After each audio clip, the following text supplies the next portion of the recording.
there is no shaila that the one single most nekuda that you could just over and over and over again that you see from Rabbeinu Agadol, from Reb Chaim, was the chayvis, the achrayis, chayvis in the Torah, chayvis in the tzibur, the kfiyas. There's no shaila that the greatest ilui neshama is what we're doing right now. Is a kfiyas that we continue every single week, kavua, chayv kavua. Kimat, it's barer that the greatest kovid is to make a yeshiva al kivroi. And in which way can we make a yeshiva al kivroi? So what we've been learning together for the last 2 years, specifically Shabbos, basically for the last year, kavua, every day, myself every Wednesday, kviyas in Torah, kviyas in halacha, kviyas in Shabbos. So much so is this kviyas that the olim in America changed their clock. And over here, we didn't change the clock. So I had to come home today from the kollel early. I gave the shir. Usually I stay after the shir. Today, 6 o'clock, I have to be home. Usually 7 o'clock, I have to be home. But the kfiyas, when something is kavua and it's ironclad, so then it has a kiyum. And that's why everything that Reb Chaim said and did had a kiyum, because the kfiyas was incredible. Today, what I'm going to try to do, Bezos Hashem, the olim has heard many stories about Reb Chaim. There are many more you're going to hear about Reb Chaim. But today, Bezos Hashem will do what Reb Chaim would have done in this matziv. What did Reb Chaim do in every matziv? He chazer Torah. He learned over and over and over and over again Torah. Torah, the halacha. So we've learned for the last year Hilchos Shabbos together. We were zeicha to learn. That's the meridik gezach today. I made a cheshbon of what we learned. It's mamish hafla v'fela, where we were zeicha, whether it was boirer, it was bishul, toifer, tzeda, koisher, mechatech, magav patish, it was kiddush, avdallah, chayvel, boina, refuah. Kimat, I would say kimat, the sugis that I learned in the koilim and Shabbos, kimat, half of the sugis that I learned in Shabbos. And we learned in Baruch Hashem, and we were zeicha to speak lahalacha. Today, what I tried to do, I hope I'll be somewhat successful, is I was zeicha throughout the years to send my own shailas to Reb Chaim and to get various achros of the shailas, many of the shailas that we spoke about in this year. Some of the shailas I had mentioned at the time, the psakim of Rabbeinu Agadol Reb Chaim. Some of them I didn't.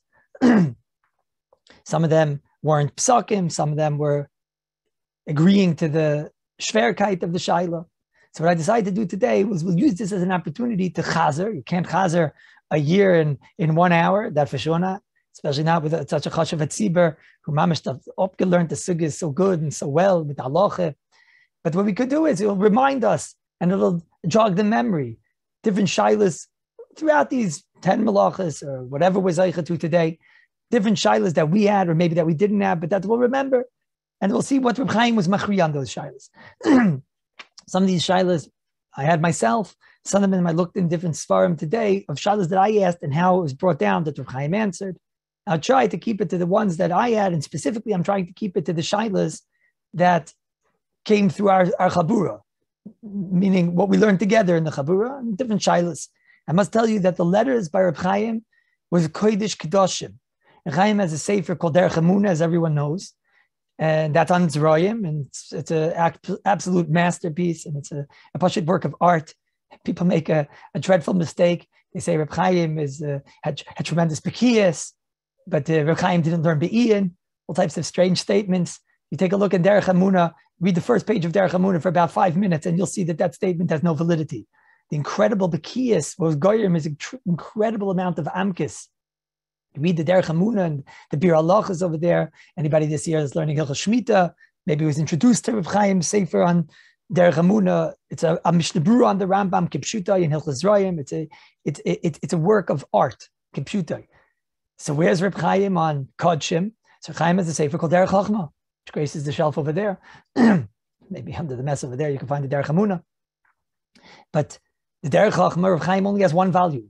I was always intrigued where the other volumes of the Derech Chachma. Chaim seems to have stopped writing Derech Chachma. And there were Svarim that Chaim wrote in an Ibriyor, but Derech Hamuna wasn't written in an Ibriyor. That was something that he constantly wrote, and Derech Chachma also. So where are the other volumes of the Derech Chachma, which would be a Mishnah Berurah and Hilchos, and the Rambam's halachas and Hilchos Kachim? Where's the Derech Chachma? We only have one volume. And I was told yesterday by Makor Neman, and Neman Beisor of Reb Chaim's house, that Reb Chaim stopped writing the Derech Chachma. I think the last volume came out maybe around 10 years ago. And he stopped writing it because he saw that the necessity of answering the letters of Klal Yisrael was a chayiv on him. That was how he felt he could be mechazik people. That was how he felt he could be marbitz Torah to people. And he felt that had more tayelis. And Reb Chaim many times said over, who knows if that's his schus, if the schus of Reb Chaim, who was kol Torah kula, Reb Chaim, who was the open door to Klal Yisrael. But he said, but who knows, maybe the schus is that I answered these letters. These letters were answered. This was the hachra of the Urim V'Tumim, Reb Chaim Agadol. So today, I'm going to share with you some of those letters that I myself was zeicha to ask Reb Chaim and got back letters from 23 Rishpam. I used to send envelopes, and he would send an envelope in the envelope with a return address to Mutzafi 21. And many people, they put them into Svarim now and put all of Reb Chaim's letters together and make them into a sefer. It's like a Valdika, Tayelis for Klal Yisrael, Aribu Atoyraza. No, Avada, it's not the way a person learns. You don't read out of the Svarim and just Reb Chaim said this, Reb Chaim said this. Reb Chaim was saying Kain lo, Kain lo. You have to learn the sugyas, and then afterward you see the achra because of Torah. You have your own shaila. So we today, Bez Hashem, let's see today the different shailas that we had b'shaita. Again, some of them the olam will remember, some of them the olam won't remember, and some of them we hadn't spoken about, and some of them I said over from Reb Chaim, and some of them I didn't.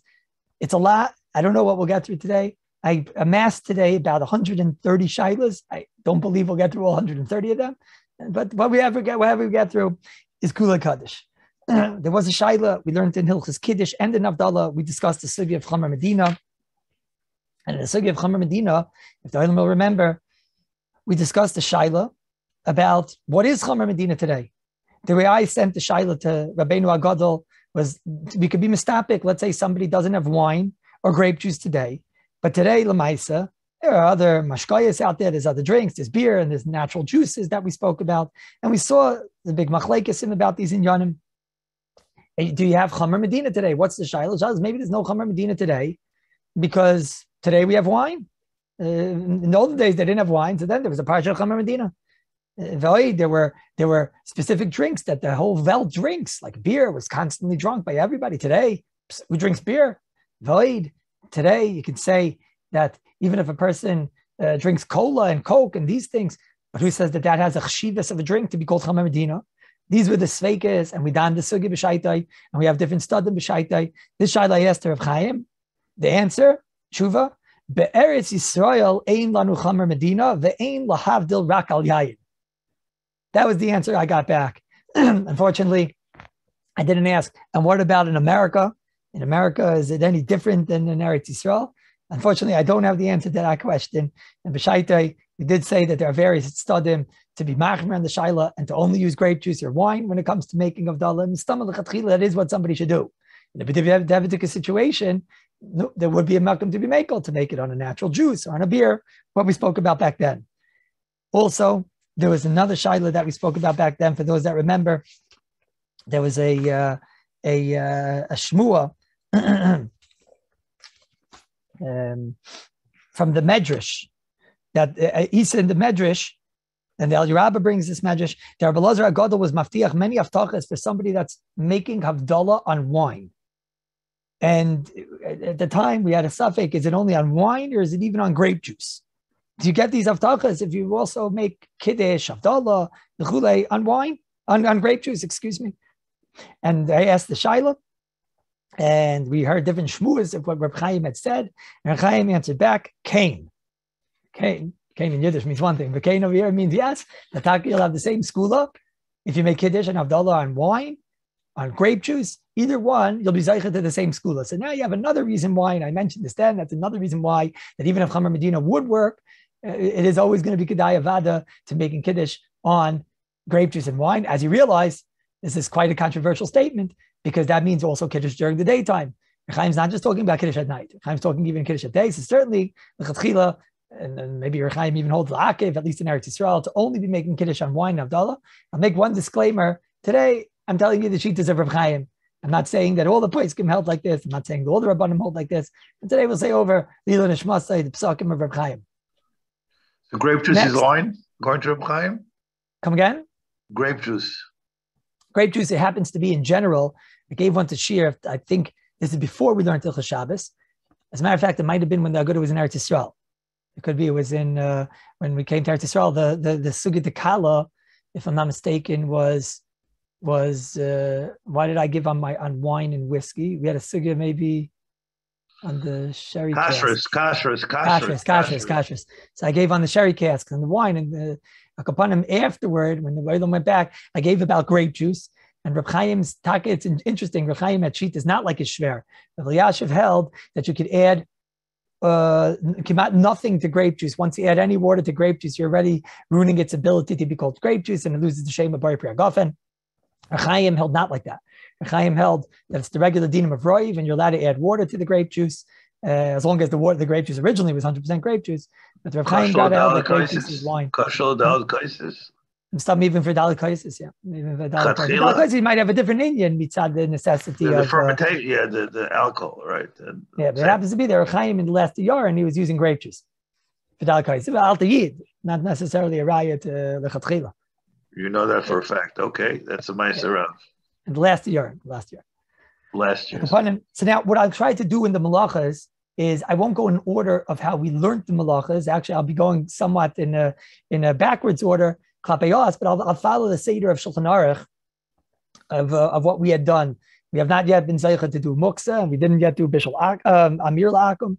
So the first chelik of the Mishnah Berurah that we encounter in the malachas is in Shin Yudalid, Shin Yugimel Yudalid, which is boina, binyan bekalim, binyan bekarka. Then afterward we move to Zayin, which will be tzeda. Yudzayin will be kosher. Yudches will be bishul. Yudtes will be boira. Mit Hashem, if we have time, we'll get to Shin Kav Ches, which is already refuah. We spoke about. We were zeicha to speak a lot. Let's see what we can get through. So one shaila that we spoke about in the shir was a shaila about lifting a stender up and down, and the shaila of the stender is that mitzad echad everything is there. The nail that moves up and down the stender, that allows the stender to go up and down, is a part of the stender. So on the one hand, you can look at it as a folding chair. I'm not being boina a totally different stender. There's a small stender and a tall stender that I'm screwing in with a screw that's attached. Fakert, it's like a folding chair that you're just opening up the stender to its fullest form. Or mitzad sheni, it could be daimah to the Gemara that we saw in Siman Shin Yud Gimel, that the Gemara discusses a painter's brush. If the Olam remembers, and Shulchan Aruch brings down this special type of a painter's brush that you would have chalakim that would be added to it, and even though it was something that wasn't the derech to remain, but you would screw it in and unscrew it, and over there it seemed to say a konesh al sayadim was an issa derabanan. So you could say over here too, this is also maybe not a deraisa, but it'll be a derabanan to lift up the stender and to screw in the stender. So it'll be an issa derabanan, because now you're going to a different form and you're leaving it in that form and it's tight. So perhaps that would be an issa derabanan. Spoke about a b'shaita. I said many places are makel. I sent the shayla to Rav Chaim, and Rav Chaim said, "Ein roy, not roy." In other words, not saying it's aser. Not saying it's aser. You can clear maybe what's the idea of why he would hold that it's not aser. And I guess these are the two stadim. So Rav Chaim held it's a shayla and tzarich lahachmir. I got it so in a sefer called the Amikache Shvid. He also asked the shayla to Rav Chaim. Over there, he didn't write words ein roy. He wrote back, "Is this shayla? It's a shaila and you have to be machmir." That's one shaila. Another shaila, very interesting. We spoke about blowing up different items on Shabbos. Now you have to know my problem, Rabbi says, my Hebrew is, the reason why they like hearing me every Friday night in the shul is because my Hebrew is not so good. And my diktuk, or my diktuk, is even worse. So therefore, that's probably the reason why they enjoy listening to me, because it's entertaining. So sometimes when I send the Shiloh to Reb Chaim, I have Chavata afterward that I didn't send the Shiloh maybe in the way that would have more tayalas. We spoke about the Shiloh of the blow-up items on Shabbos. All the various blow-up items on Shabbos and we spoke about that. There's a Shiloh even blowing it up a second time. The first time, certainly there could be a problem because of Makabeh Patish. We spoke about the Shiloh in Yud Zayim when we discussed Makabeh Patish. So when you take an item and you blow it up, so there were a few Shilohs. One Shiloh is that the first time it could be making a form. The second time you could don, is it like returning a lace to the same shoe? Now, when you return a lace to the same shoe, the first time you can't put a lace into the shoe that's Makabeh Patish. You're completing the form. But the second time, once that lace was in, you're just reassembly. Reassembly, we said, was mutter. So maybe air, when you take out the air from this blow-up item, the first time maybe is a problem because that's the first time is Makabeh Patish. Even taking those cocktail cups and putting them together for the first time becomes very easy. For the first time is Makabeh Patish because there was never a shidduch yet. So we discussed the shiloh of the blow-up items. Okay. Some say that the second time maybe is mutter, and we sought them to say no, because once the air is removed, it's totally nisbatel, and it's totally new air. We saw it's a big shiloh back and forth. So when I sent the shiloh to Reb Chaim, yesh ladin, it could be when I sent the shiloh, I made a mistake in my Hebrew and my Lashon HaKodesh. The way I wrote the shiloh was, you could be mistapik, hayim mutter l'napeach balon b'Shabbos. I wrote, could you blow up a balloon on Shabbos? Now the truth is, I would have liked to have discussed all blow-up items. So we don't necessarily know from this answer the answer to all blow-up items. But I wrote, and is there a chilik maybe between a balon shenipchu kfar that you did it already, or a balon chadash, or you're blowing it up for a second time, a first time? So I wrote this shal to Chaim. Chaim wrote back, Ein zachur li ka'et iser bezeh. I am not familiar with an iser. I'm not familiar with an iser on this shiloh. And the truth is I saw in a different sefer, Gaman Yodeka, they asked Chaim the shiloh, and Chaim said it's mutter. He doesn't know an iser, and this is mutter. Now, you could clear. Maybe Reb Chaim was only answering the shiloh about a balloon. I wasn't asking about all blow-up items, which I should have. Would he be making all blow-up items? We do not know. Maybe a balloon, which is not the derech for a person to blow up and to remain at all. So maybe Reb Chaim held that there's no Makabeh Patish because no chashivas in that at all. When a person's just blowing up a balloon, I guess he's going to let it go and fly all around the house. So what could be the issur in that? So that we know is mutter. Hagam, you should know, Rabbi said, that's also a chiddush, because there's a lot of Shema Yikshors we learned from Tosfos and Shabbos and Daf Mem Ches. We learned in the Ramah, in Siman Shin Yud Zayin Tiv Beis, that there's a lot of times that we say that don't do an action that the end result of that action is to tie it, because Shema you'll forget and tie it. So you see that Reb Chaim wasn't concerned that would be a problem over here. So we do have from Reb Chaim something. Then I asked Reb Chaim a shaila. Somebody, I think in the Shir, asked a shaila once when we're discussing Makabeh Patish. Let's say you have a spoon, which a tiny drop has been bent. A tiny drop of the spoon has been bent. A metal spoon has been bent a tiny drop, and you're still able to use the spoon. I was not sure if such a thing should be asur because the spoon is still usable. So you're not, what are you doing fixing it? It's a usable spoon. It's still a spoon. It just bent a little bit. So I wrote the child to Reb Chaim, Yeshel Stapik, when misakim kapita mazleg, she'asr, it says in first in the Mishnah Berurah that you're not allowed to straighten it out. Is there a chilik sheloya roy l'shimish, v'rotza lasais roy l'shimish, or bekol gavni im roy l'shimish koidim lachein asr? Even if it was roy l'shimish, it's asr, and I wrote v'tzarachim. On that, Reb Chaim answered back, asr. I saw afterward in the Sefer Amakachi Shvi, they asked the same child to Reb Chaim, and he said, Afilim is akim ksas iser. Ki al yedei the miyasher, you're making a ticket. So according to Reb Chaim, sometimes you have a fork, which is a little bit bent out of shape, a tiny bit, right? Or sometimes you have like a glasses, which is a mashu bent. You can still wear the glasses and it's fine, but you're bending it a mashu, and it's not making it usable. It's usable before. Reb Chaim holds it's asr. Still is. Now, we asked the Shiloh, we spoke about the glasses, if the other remembers. We asked the Shiloh, let's say you put the glass back in the glasses, but you're doing it roughly. You know, your glass pops out, you put it back in, and it's loose. It's not tight. It's not tight. And it's going to fall again. It's going to fall again. So we had a Shiloh, is there going to be a Shema Yitka? You know, in the Sugya that there's a Shema, you'll come to tighten it. But we said maybe the only time there's a Shema Yitka is if it's something that I could do, but not if it's something that the only person could do is an umen. You'd have to take it to a glasses place to make sure that it doesn't fall out again. So I asked that Shaila, Shema ein b'zech shal Shema Yitka, Kevin Shirak umen yudei lechat ve'eretiv, because only an umen is going to know how to fix it. And if you remember, where I said over that the Sefer Shabbos said it would be mutter. Maisa, this Shaila I asked Rav Chaim, and he wrote back, Yesh l'zoyer, that you should be zoyer. You should be zoyer, which is a chiddush, because he could have heard a svara that I personally am not going to do it because I don't know how to fix it. That's the reason why it keeps popping out. So maybe if you're putting it in loose, it's not a problem. Rav Chaim held it's a problem. I asked Rav Chaim about Lego. We spoke about Lego. We had many svaras to say why Lego would potentially be mutter. One such svara was because according to the Chazon Ish, the uncle of the great Rav Chaim, Lego is something that you can never make mahudik. You can make it hiddik, but you can never make it a takua. Excuse me, you can't make it takua. It's not wedged. It's just tight.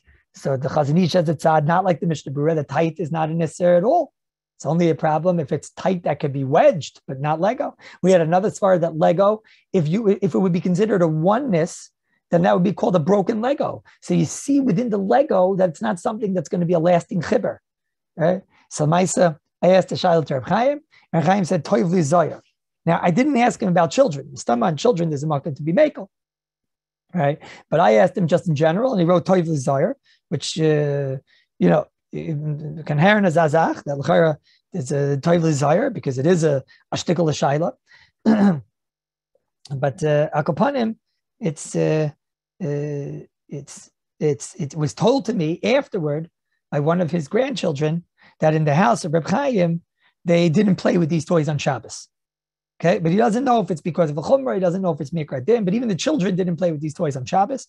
Okay, akapanim mikra din, the children mistam is makom be makel, but akapanim for the adults, probably could die that they should learn instead. But the nafkamina is when the kid comes to you and says, "Ta, could you open this up for me? I can't." So it's makom to be machmir. Now this is interesting. We did not discuss this shaila, but I thought the Olam would find this very interesting. I sent in that same letter I sent to Reb Chaim. Are you allowed to make ice on Shabbos? You all know this is a big fight, and Mitzvah Shem, we're going to learn it one day. And you'll remind me one day that I already spoke about the shaila and that I told you over from Reb Chaim. I sent the shaila to Reb Chaim, and he wrote back that Omrim b'shem HaChazon Ish shemuter u'badoiviv mishar machmir aval HaChazon Ish lo yisavarkei. And the Chazon Ish says you should know that Reb Chaim held that to make ice on Shabbos is mutter. Make water, to take water and make it into ice on Shabbos is mutter. Isn't it interesting that he felt that the Chabina Rav was about plukta of the Chazon Ish? It's interesting now. What's also interesting is if you remember, 4 years ago, but they are good in Yerushalayim. So right before I spoke, Rav Yitzchak Silberstein spoke, and the last thing that Rav Yitzchak Silberstein said, I was already on the bama over there, right next to Rav Yitzchak Silberstein. He was still speaking, and he said over that I think it was, if I'm not mistaken, I think it was that Rav Yashiv, maybe the Chazon Ish, that part I don't remember, that Rav Yashiv said that there were 3 people that you could say, it was maybe Rav Yashiv. I think it's Rav Yashiv. He said there were 3 people after the Chazon Ish was nifted that you could say Chalak Mechachmas L'Reyavan. So he said, no. And he turned to me and he said, no. Who's the first? So I said, Ramosha. So Ramosha, right? He said, no. And who's the second? So I was afraid at that point. Right? So he said, Rav Aaron Kotler. And then he said, and the third? The Chabiner. The Chabiner Rav. After the Chazon Ish was nifted, those were the 3 people in the world that you could say the Chacham Chachmas L'Reyavan. No, then eventually you're able to say it on Rav Chaim. Interesting, you should know. I heard from Rav Chaim Kanievsky from his mouth. Can you make Chalak Mechachmasai on Rav Aaron Leib? And he said, Bracha Muderesi. I mean, it's an esrog with a pittim. Rav Aaron Leib was an esrog with a pittim to make the bracha on him. You see over here that Taka Machlekes Chazon Ish and the Chabiner Taka like Rabbi got us from this point to God. I also thought that was quite interesting that we know what the Chazon Ish was by Reb Chaim.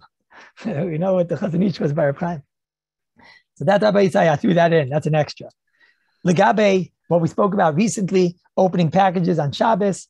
I asked what Lemaisa is done Hoga by Reb Chaim, by Stipler, Moaz Dan Haga, because there's different shmuas. And he said, Etzleinu loy nagu liftayach shum davar b'Shabbos. Hakol patchu b'erev Shabbos. We open up everything before Shabbos. There's a sefer called the Amikach Shvi. Over there, I see that they elaborated on this, and that Chaim brought down and said, Ani lo yodayim ze medina. But since there's many pratei halacha in these inyanim, so therefore we opened everything before Shabbos, which Lamaise, after we learned the sugya, I think a lot of us felt the same way. Another shaila. This is quite interesting, because I asked about a Lebanon can that we had studim, big studim, to say that the Lebanon, like the yogurts, that's piece of silver foil, which is like somewhat heat sealed on and whatnot, but it comes off with the greatest of ease. I asked him, Hayim mutter leftoyach et hamichsa Lebanon b'Shabbos, and he wrote back, mutter. In a different sefer I saw, he wrote back, mutter einoi chibber. We spoke this out b'shaita. It's not considered a oneness. Everyone sees it as two separate things, and it's not something that's stuck with a proper glue even. Now, again, I'm a little bit scared to take a chayes for that in America. It will depend on, your yogurts, what's going on over there. That I don't know. The Maisa, the Oilam asked me a shaila. We spoke about opening up bottle caps on Shabbos. We saw different shailas. The one shaila was, we spoke about putting a hole in it and then opening it, which the Velt is makel on. I sent to Reb Chaim the shaila, and he said, Toiv li zoyer. Can't say it's us, but Toiv li zoyer. But then I sent an interesting shaila. The Oilam was asking me, could you half take off the bottle cap? Half take off the bottle cap, and it's still attached. So Chaim sent back, Yesh bezeh iser mechatech. In other words, you see a lot from there. You see, first of all, Chaim doesn't hold the Rish Zalman, that when you're cutting on a line that was a previously made line, that would be mutter. And you also see over here that you're cutting on a previous made line and you're not even finishing the chituch. And still he held that was called mechatech, because you're doing a specific amount. You want to open in that specific area, And he held, even though you're not taking off the bottle cap gamre, but that would still be an isser. We spoke about, if the Oilam remembers, a window that breaks on Shabbos. So what would be the din of taking that window? Now you have the pieces of glass in the window. So I spoke about the shaila, if that's called soiser, if you're smashing out the window, I said maybe it's even toichin, because you want it in small pieces, that it shouldn't be dangerous. So you want to take out that piece of window. And I mentioned at the time that I think it's soiser, because now you're removing it from the window, even though it comes out with the greatest of ease. A lot of times the window, once it's cracked, the pain, once it comes out, it just comes right out. But we saw that is a soiser, and it's almanas livnos, and I thought it would be an isser of soiser. It's interesting. I sent the child to Chaim, and he sent back aser midin mesakin mon. Interesting. I would have thought it's soiser. He's learning that you're fixing the house now. You're fixing the house, which is all very interesting. He calls it mesakin mon. We're talking about a house. We're not talking about a kli. And he called it mesakin mon because the window now is a broken house. And he considered this to be fixing the house. I said it was soiser. He's saying it's mesakin money. Does that make it rabbanon instead of the raisa? Yes, that's also a thing. I don't understand that so much. It sounds to me like mesakin money is the lashon, like a begadism is speaking out. That's the lashon that we use when we want to refer to a ticket to rabbanon. And this I found to be maybe mutters, maybe. Yeah, right. There's a tremendous nafkamina. Very good. That's exactly what I was thinking. A begadism is saying that l'chayr the nafkamina will be that the way I was saying it, it's going to be also their goy, unless pikuch nefesh or whatever. But the way the Reb Chaim is saying it, that the shayla is only a shayla of the rabbanon. So then it becomes ayidei goy, shvus the shvus, malkum tzarech. And myself, it is hard to understand why would this be mesakin money. Mishladim is not mishladim is. Now, another shayla we spoke about, if the other remembers, we spoke about the plunger shaila, bariches, we give a whole shir about a plunger. And in the end of the day, tachlis geret, if a person needs to use a plunger on Shabbos, what's the din? And that was back and forth and back and forth. This needs the HaRav, the Gadol Ador. And the Gadol Ador answered, Efsher lahakel im pumpa. A pumpa, you go learn, when you learn the sugi, you learn what a pumpa is. A pumpa is a plunger. Efsher lahakel be pumpa, kevan shezelos stima gemura, in other words, if you're able to fix it al yedei a plunger, that shows you that it's not so broken. And therefore, it's not considered that you're fixing it.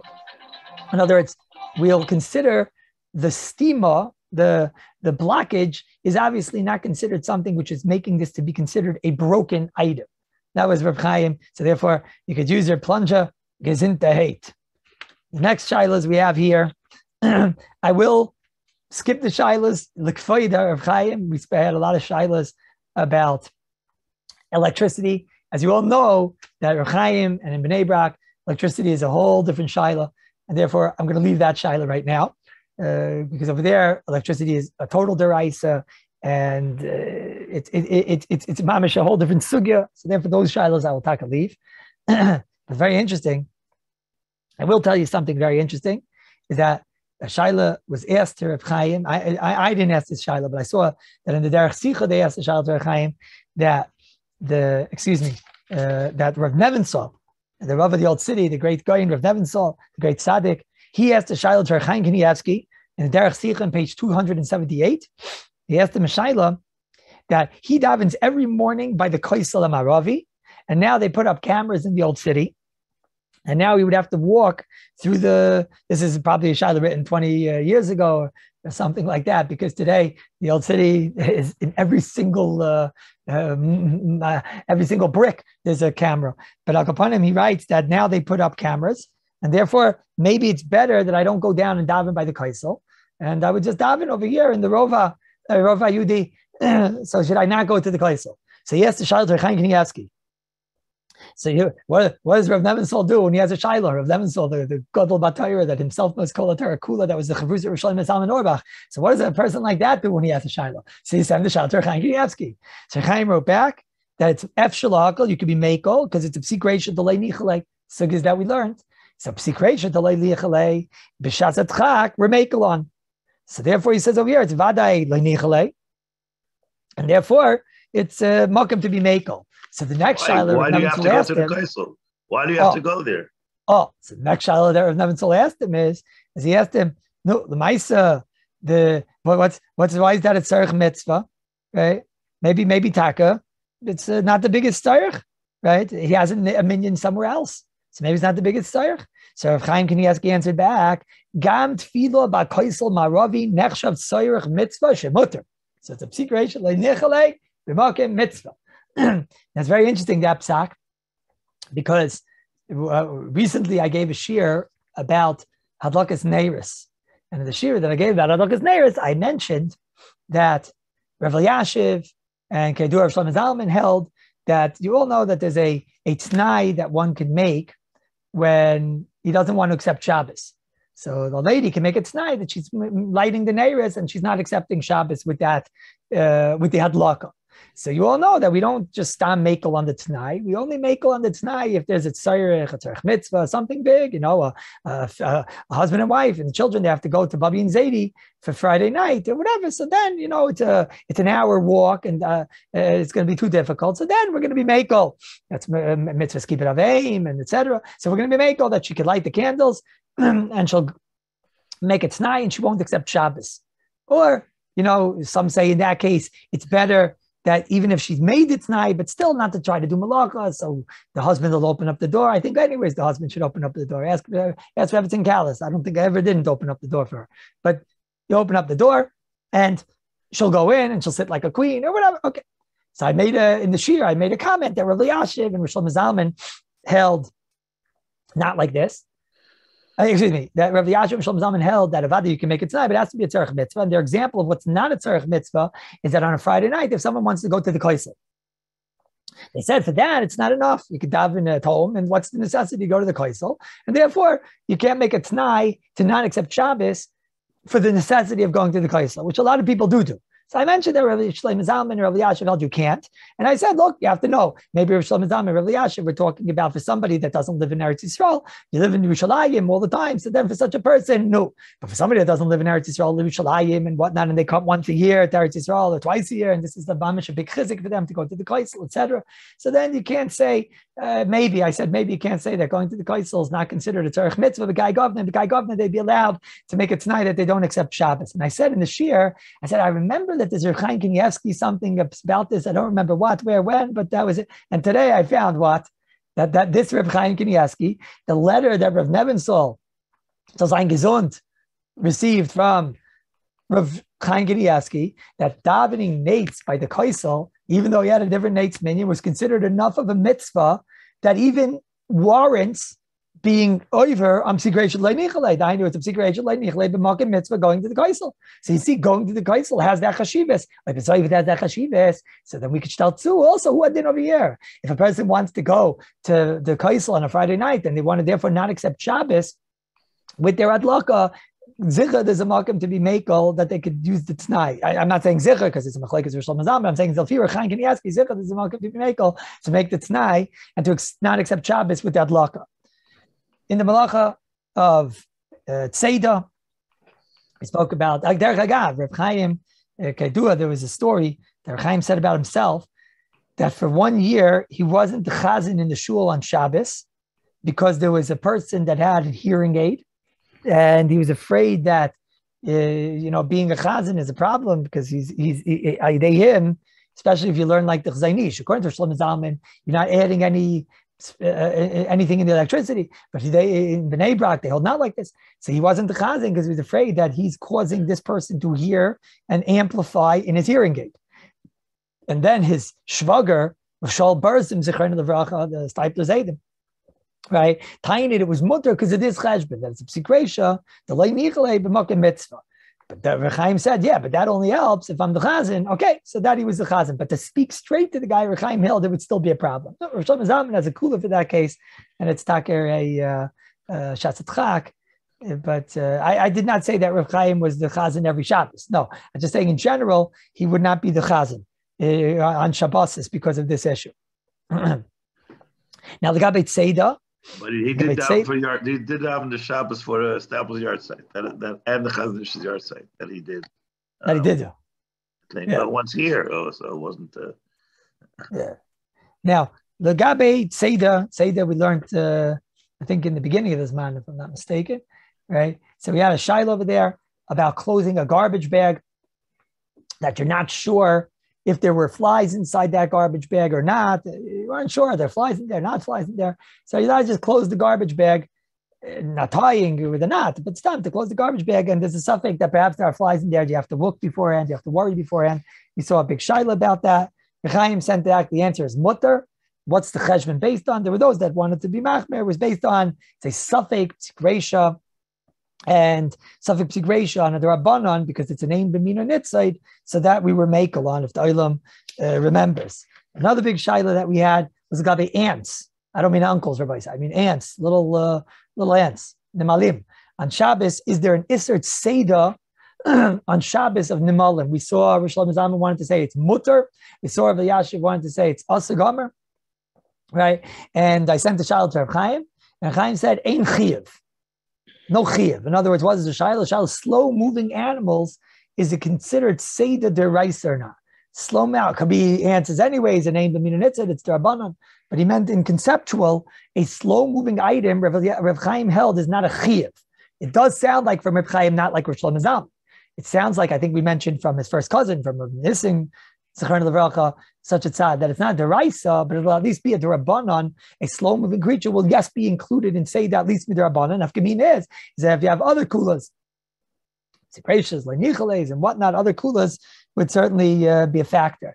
We spoke about the lice shaila. If the olim remembers, killing lice, is it mutter to kill lice? Do we say that today we find that the lice are part of a rava? They reproduce. So therefore, they're not just coming from the avir like it sounds like in Chazal. So we brought down the Mechtav Eliyahu in Chelik Dalet in page 355 that he says that Avada, the halacha doesn't change based on new science mitzias. Based on science, we will Avada make nafkaminas in halacha. But if something that Chazal said is not considered a reproduction, etc., so then we're not going to say that Chazal made a mistake and didn't know what the scientists know. That's the Mechtav Eliyahu goes on to explain. So it means that the scientists didn't misiaches to such a small mitzias. In other words, a mitzias of where when the louse gives birth to this egg and whatnot, it's something that at the time of when it's formed, it's something that's not able to be seen by the naked eye, only with a magnifying glass. So kivyachol, we view it as not coming from a mami bear and a tati bear. Okay, that was the Mechtav Eliyahu's malach. Others held not like that. We brought down that there was a sefer, the Pachad Yitzchak, the Sfardi, from hundreds of years ago that was machmer in the Shaila. I sent the Shaila to Reb Chaim, and he writes, Hamichtav Eliyot Sodek. That was what he writes. And Ein, I saw in a different sefer that they asked the Shaila to Reb Chaim, and Reb Chaim said, Ein lahachshiv liberia shapar v'rava, not to be misyakeh. He says this is a reproductive system. And Reb Chaim was noita to the tzad of the Michtav Eliyahu. Now, in that sefer, it's interesting. I asked Reb Chaim, it's very interesting. You have to know how to ask Reb Chaim questions. I asked the question, is the Hayim HaMichtav Eliyahu tzadek or Pachad Yitzchak tzadek? That's how I asked the Shaila. So he wrote back, HaMichtav Eliyahu tzadek. Now, in a different sefer, I saw that they brought from Reb Chaim that he was machmer on the Shaila. So I didn't understand it. So I called the Baal Mechaber of that sefer. I asked him what's the pshat. He said he also had the Shaila because many Sfarim bring down that Chaim was machmer, was mekel on the Shaila. Right? So he said that he asked for Chaim, and he did not write this in the sefer. This is Baal Peh. He said that Chaim was said that you should be machmer for a different reason. Because since we find in Chazal, in the Olam that learned the Sugil, remember this in Siman Shinta Zayin and Sif Yud, that Sif Tes, excuse me. See, I need to Chazal also. In Shinta Zayin, Sif Tes, that we saw that there are many different shitas rishonim of which louse are the ones that you're allowed to kill. So he said, so maybe you could say that we know there are lice that Chazal themselves said you can't kill. So who knows if these are the louse? Chazal said something, there are lice, not like the scientists. There definitely are lice that you're allowed to kill, but we just don't know which ones they are.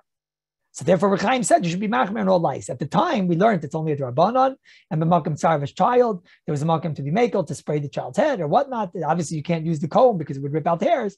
But we saw b'shaita that there was a makam to be makel because the whole shal is drabanan, and maybe the Michtav Eliyahu is correct, etc. But there was definitely a makam to be makel on the shal. Now, that was okay. Kosher. What do we have here in kosher? So I asked Reb Chaim a question that somebody asked, one of the participants asked at the chat, somebody asked a shaila about tzitzis. Let's say your tzitzis come out the whole time. So my example during the shir was, when you pull the tzitzis, that's an issa deraisa because you're making a double knot. And it's and so somebody sent in the chat that, why am I saying that? Tzitzis is something that happens all the time. It comes undone all the time. So if anything, that's the example of a knot that is, it's a knot bar knot. It's a knot that's not going to last. I like the shaila.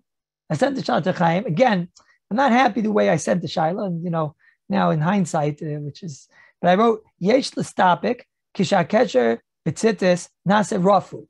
When the kesher in the tzitzis becomes weak, hayim mutar lahadka b'shabbos alay. Are you allowed to or not? That's how I sent the shaila. And Chaim sent back, loy, that you're not allowed to. Now, we don't really, we know now it's us. Now we do know. But I was saying at the time, it's an issa deraisa because you're tying it tight and you want it to be, it's an indefinite knot. It's a knot that you would like to be closed forever, right? So maybe that's called lo'olam. That I don't have from Reb Chaim. All I have from Reb Chaim is that it's also to do. Well, isn't that consistent with the Chazanish? Isn't that consistent with the Chazanish that you learned with us? This was a Chazan Ish or was a Mishabura. There was a Mishabura that said that the definition of lo'olam is something that is indefinite. In other words, I would want it to be forever. There's a lashon of the Mishabura. What was his lashon again? He said, let's see if I have it down here. Neither of them addressed tzitzis directly. Didn't we have someone who addressed tzitzis directly? No. They definitely spoke about tzitzis as the Prima Garden, the Bir Halacha brought down the Gabe tzitzis that what do you do? The Prima Garden had an eitzah that why can't I just have dust untied on Motzei Shabbos? Right. But we don't know what they were talking about. They might not have been talking about that last knot. They could have been talking about a different knot on the tzitzis. Or they also could have been talking about a tzitzis that the knot is going to last. But here we're talking about a guy that he knows all the time. My tzitzis come undone, the ganze Zeit, the whole time. Yeah. I got to have a different shiloh. If it's true that it's usher to wear the tzitzis, if it's true that it's usher to tie the tzitzis, and you know yourself that you're always tying them, why are you allowed to wear tzitzis on Shabbos? I mean, I know in Brisk that shiloh is treif, because they don't. But that's not the reason why they don't wear tzitzis on Shabbos. Why, you're making your own gzeris? The Chayyar, we found these types of gzeris, Shema Yikshors, the whole of the Gan. But we can't make up our own gzeris. Oh, so this will go back to what we spoke about, Chaim, by the balloon that we're not going to. We did find So there, the word was when you put the string inside the sweatpants. So the derech at the end of after you finish that action is you tie it. There's no action. It's not when I put on tzitzis, right after I put on tzitzis, I tie my tzitzis. The problem will be, let's say you have somebody that right away, when he puts on tzitzis every day, the way he checks it, whoever's learning in the Mishnah Berurah these days, I think that's what they're up to, is this part of Hilchos tzitzis. In Simchas, there are some people that every day check their tzitzis. And the normal reaction of a person when he's putting on his talis and he's checking his tzitzis is he checks it, he puts it in, and he ties it. He when he's checking the tzitzis, he pulls it. Feed that, there's a big kasha. If it's usher on Shabbos to tie the tzitzis, which Chaim is saying is an isser, so then why in the world am I allowed to put on a talis? And there, it's not my Xeris Shema Yiksha. That is taka, the real regular Shema Yiksha. But we find it's the end of the action. The normal reaction is that he goes and ties. So why would it be mutter? Particularly interesting shaila. Now, that in Kaisha, I'm going to try. I see the time is upon us, so I want to just get a little bit global, even though I have more shilas in every one of these malachas. Legabe bishul. So that we spoke about the shaita. If the Olam remembers that geshmak shaila, the cholent bone shaila, which is are you allowed to return the cholent on Shabbos if there's bones in it? We saw different shitas. What's the shita of Chaim Kanievsky? Chaim shita is a toli misha oichol atzamis. If you eat the bones. So then for you, it's a shaila of deraisa, and you're not allowed to take the cholent and put it back on Shabbos. Once you took it off, you wouldn't be able to put it back. Aval, nidmali, sheroi va'olam lo yoichlem atzamis. But Chaim says that most of the world doesn't eat bones, and therefore, if you're the person that doesn't eat bones, you see from the answer of Reb Chaim that he didn't held that there's a butler daita and a like plug, and that you have to worry about the people that are, if you don't eat the bones, you're allowed to put back the cholent with the bones. If you do eat the bones, you can't. And for you, it says the right. We saw different shitas. That's a shita of the Melech Shel Kol Beis Yisrael. This was a very big chiddush to me. We spoke at the time about tea on Shabbos. Rabbi was makel in a kli shlishi. The Mishnah Berurah sounds like he's not so happy with making a tea in a kli shlishi. What's lemaisa, the shita of Rav Chaim Kanievsky? I think most of us would have thought that he would have been machmer on this shaila. So I'll read you the shaila I wrote, and I'll read you his answer. Yesh l'stapik hayim mutar litain saket ti bekli shlishi b'Shabbos. So Chaim sent back a very interesting answer. He wrote back biyad nichves aser. Very interesting. I looked around in a different sefer. I saw they asked him in an Amikach Shvi. They asked him the same shaila, and there he elaborated more. He said biyad nichves machmirim im ein yad nichves makilim. Rav Chaim Kanievsky just said, in essence, kimat like Rav Moshe. In essence, like Rav Moshe, that in a kli shlishi, you're allowed to put a tea bag if the water is not boiling, like 180 degrees, 90 degrees, right? Which generally, once you hit the kli shlishi, you do not have. Once you hit a kli shlishi, it's already usually 160 degrees. But the Aruch HaShulchan held that even when it's 160, 140, as long as it's yatzaletus by kli shlishi, karivi, it's all aser. Ramosha came to argue on that and said a kli shlishi, you're allowed to put a tea bag. And now you're hearing that Chaim Kanievsky agrees. So long as it's not yad nichves, which is like 180 degrees, which you kimat don't even have in a kli shlishi. There's some places that say that in a kli shlishi you can't even possibly have it. So if you want to know, that's a very big kula from Reb Chaim. Reb Chaim holds like Rav Moshe, which is probably not known. It's probably not so known. Another shaila is the gabe a thermos. I mentioned in one of the shirim, I was pretty sure I was over here. You'll tell me if I'm wrong. I mentioned that Rebelsky had a chumrah that a thermos might not have a din of a klisheni because it takes the walls and makes it doesn't cool down the water. Adrabah, it retains the heat. It retains the heat. So Rebelsky had a machlekes tali in two ways to learn the medayik in Taisvis. Is it that in order to be a klisheni, you need that the walls are cooling it down, or that you need that it had the fire from the walls? And Rebelsky said it might not be a klisheni of thermos. I sent the shaila to Chaim, and Chaim answered back, "Vaday klisheni," that it is a klisheni, and therefore it's obviously a it's welcome to be obviously a makom to be makel. All of Rebelsky's far was a klirisha because it's original heat in a thermos. I mean, the start to be a klirisha is there's a shaila to be medayik Taisis in Daf Mem in Shabbos. Taisis says over there, what's a cliche? What's the reason why a klisheni is mutter? So the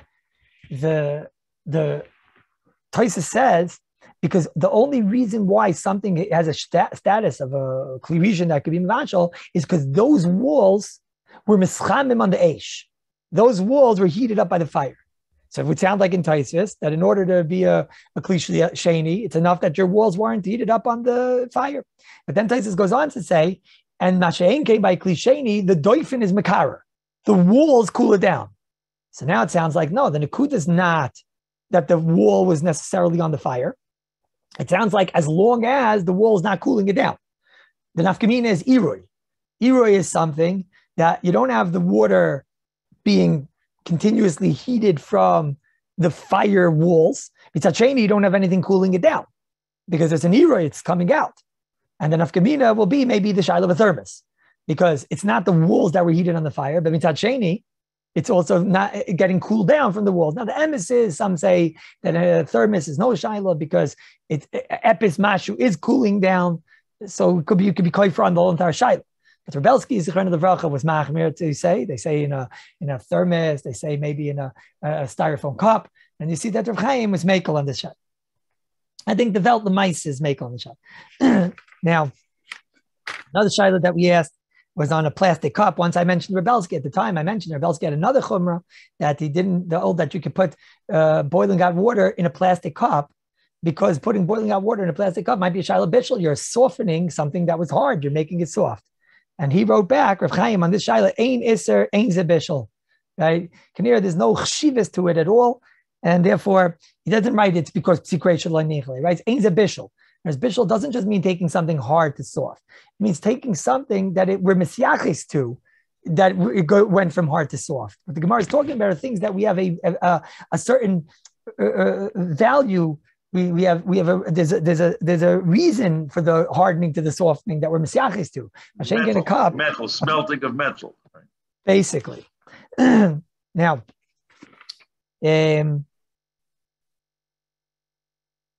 so what's the answer with the foam cup? Chaim said it's mutter gama, ain't bishul. Now, let's do something from Boyer that we could at least touch every malacha, try to touch every what we spoke about at least. Right? So this is interesting. Very interesting. I asked him at the time we spoke about the paper on the challah. Sometimes it gets stuck on. So I asked, is that a klipa? If something's a klipa, it has a special heter that you could peel it off as long as it's samech lasuda, or not. Now, if Kamina is, I'd have to take the challah, hold the paper, and take the challah from the paper. So Chaim sent back, yitachin shekain. In the way I asked the shaila, he means yitachin that it's a klipa, right? I also asked him about, no, this we didn't learn with the oilim, so that I won't talk about now. One moment. I asked this, we spoke about watermelon, and I had it said that a watermelon is worse than pits. We spoke about pits, that pits might be considered like ain't the same as far as a klipa, that you're allowed to take out a pit immediately before. But I spoke out aside that a watermelon pits might be worse, because there it's mamish like scattered dirt. So maybe that's mamish boirer. You can't take it out before. That's mamish boirer. Chaim answered back, Hachzin ish loy hitir lotzi garinim me'avatiach v'gam b'shvil cotton. So he said, what do you have to do? He said, you have to sim bapeh v'yoytze mipiv. Because I wrote back in the next question, what do you do if you have it? You have to put the water on, you have to spit out the pits, and kach is the minig oilam. I guess for kids, you obviously have to be careful and figure out a way to make sure that the kid doesn't chalila. Now, interesting, I asked about Sidurim, Ashkenazi and Sfard, is that considered taroivis? And he wrote back, mistaber. It's mistaber that is a taroivis. Now, I find that interesting. I'll tell you why. Because I'll show you another shaila that I asked. This taka bothers me a little bit. This one. Yesh l'stapik. We had this shaila about Sfarim on a shank, like the Sfarim over here. All these Sfarim, are they considered a taroivis? So if Chaim answered back, Im yesh shem shala sefer leinechshav taroivis. If you have a sefer that has the name on it, which is obviously all these Sfarim today, all the Sfarim have names, so it's not a taroivis. That's a murder gazach. That means according to Chaim, Rabbi say, once you have now the way I asked the question is if they're standing on a shelf, right? It's interesting. I don't know. The way he answered is from the fact that it has the name on the outside.